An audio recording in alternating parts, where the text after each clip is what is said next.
Masalahnya, banyak yang apply Chinese Government Scholarship atau CSC yang masih ada di tahap niat. Padahal sistemnya bisa tahu dan membaca siapa yang udah siap.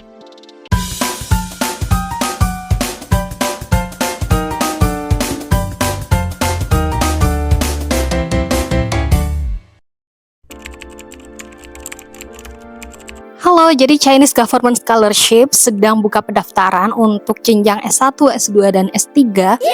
Dan saat pendaftaran ini, aku jujur ngerasa deg-degan karena aku juga pernah mengalaminya. Dan aku juga sadar kalau banyak orang itu punya potensi besar untuk lolos di beasiswa ini. Tapi mereka bisa gagal juga karena hal-hal teknis.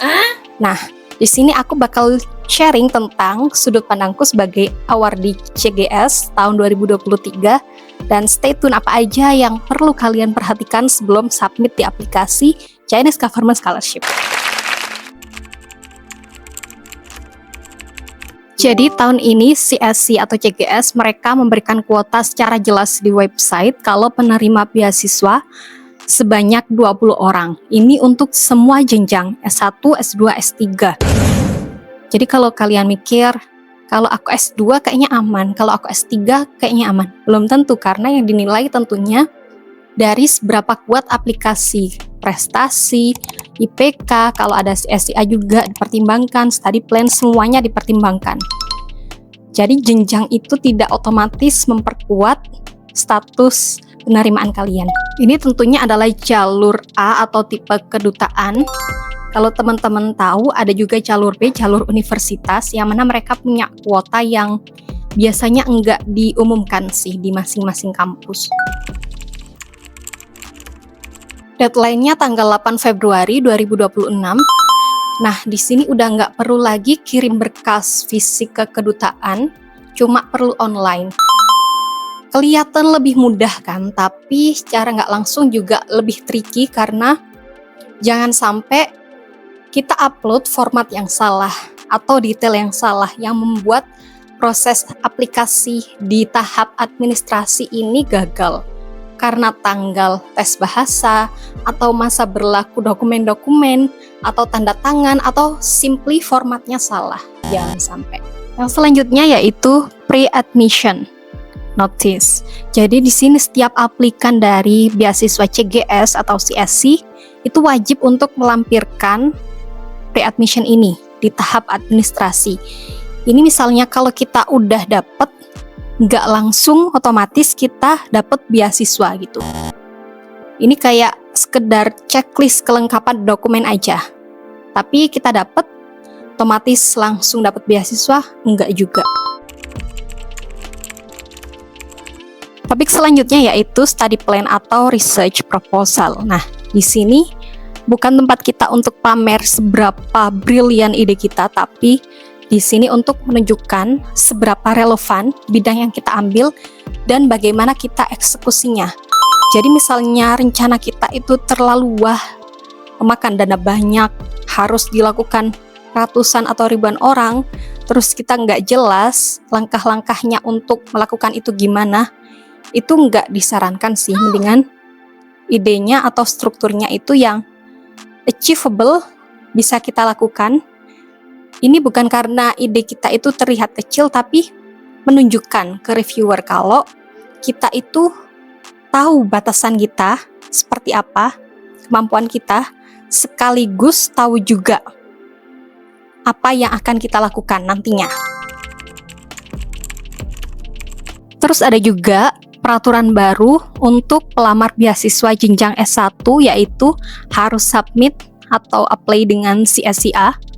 Nah, di sini nilai dari CSCA itu akan menjadi bahan pertimbangan dari kampus untuk menunjukkan seberapa siap akademik kamu, kayak kemampuan akademiknya seperti apa. Nah, setahu saya CSCA ini hanya dilakukan setahun kali, ya artinya kalau teman-teman mau apply di bulan September tahun ini itu agak mepet. Jadi persiapan CSCA harus matang. Kalau udah punya berarti silahkan melengkapi dokumen yang lainnya. Hal selanjutnya yang patut dipertimbangkan adalah syarat bahasa. Kalau teman-teman ambil yang Chinese tuh tentunya HSK, kalau yang English tuh IELTS atau TOEFL bagi yang masih memperbolehkan TOEFL. Tapi di sini yang perlu dipertimbangkan yaitu nggak hanya kita lolos seleksi berkas aja, tapi sekiranya dengan kemampuan bahasa yang teman-teman punya dengan level itu, apakah kita bisa survive menggunakan bahasa tersebut? Nah, itu perlu untuk digali lagi dan dipersiapkan lagi. Hal penting selanjutnya yang seringkali dianggap sepele, medical check up dan SKCK. Biasanya kalau medical check up itu kan berlakunya 6 bulan, SKCK juga. Jadi dua-duanya dipersiapkan jauh-jauh hari, nggak terlalu jauh juga karena masa berlakunya 6 bulan. Takutnya nanti expired, nggak juga terlalu mepet karena takutnya belum bisa issued atau belum bisa diterbitkan.